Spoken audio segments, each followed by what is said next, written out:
Howdy folks, I'm the Comics Kid 2099, and since it's Saturday, I am here to talk about an episode of an animated superhero series, specifically the Batman the Animated Series episode Cat Scratch Fever. If you haven't seen the episode, I will be covering spoilery plot details, so if you are or are not a fan of that sort of thing, then decide if you want to listen to this video right now before I begin the spoilage.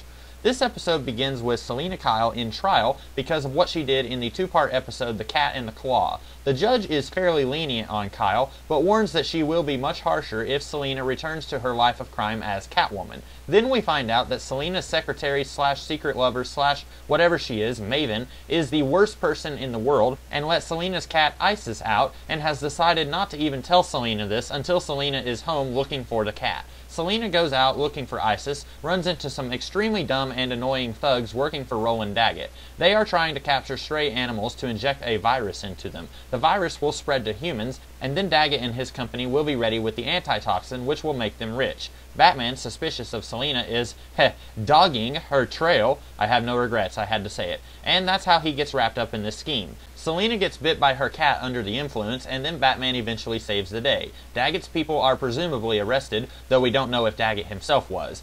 Catwoman is considered a hero for her part in it all, and Batman is even able to return Isis to Selina. Cue credits. When I reviewed the graphic novel Wolverine the Brotherhood, I complained about how little effort it seemed was put into getting Wolverine involved in the story. For some superheroes, this can be very problematic, depending on how passive they are as a character, or if they're really mad at the world, and you find it extremely unbelievable that they would involve themselves in this story anyway. Or sometimes it's just as simple as, okay, how in the world would Batman know that something is going down at this exact time and place? But this episode, I think, does a pretty good job of getting the hero involved in the story in a pretty believable way. He's encountered Selina before, so after a somewhat high-profile trial like she had, it makes sense that he would follow her to see if she is up to her old tricks. And likewise, it makes sense that Selina, an established cat and animal lover, would intervene when these wastes of human brain are trying to capture the animals. And sometimes, I find myself incredulous at the evil scheme that the hero has to foil. That goes for TV shows, movies, and books.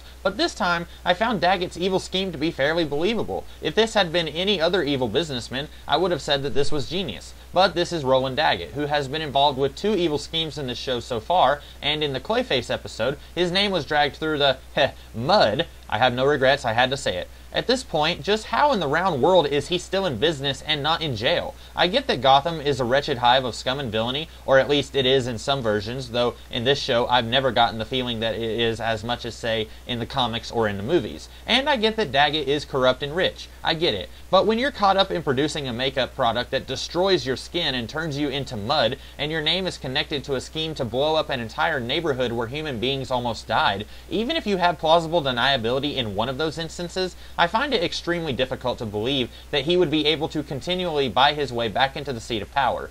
This episode could have easily fixed this by having the big bad of the episode be Dr. Milo. Milo is very clearly the brains of this episode anyway, and it would have been neat to see someone else pulling the strings from within Daggett's company without the knowledge of Daggett. But that's fine. It irks me, but it's not a deal breaker. I do have to call shenanigans on Catwoman seemingly reforming in this episode. I know for a fact that she comes back in later episodes as a villain, which just cheapens this episode. And I could make the argument that that would be the fault of the episodes where she is used as a villain again for cheapening this episode. But after only using this character once before, why would this episode try to do a story where she is redeemed and is allegedly no longer a bad guy? Which is to say, no longer usable as a character in this series. Now, I guess it could have been cool to see Selina become more of a good guy, still use her Catwoman persona and go out on patrol, stuff like that. Maybe specifically target crimes like this one, where animals are victimized in some way. She wouldn't have to be a permanent ally to Batman, but in the episodes where the people behind the show want to use her, they could do a good cop, bad cop sort of thing, where she's a good guy, but she's still slightly more extreme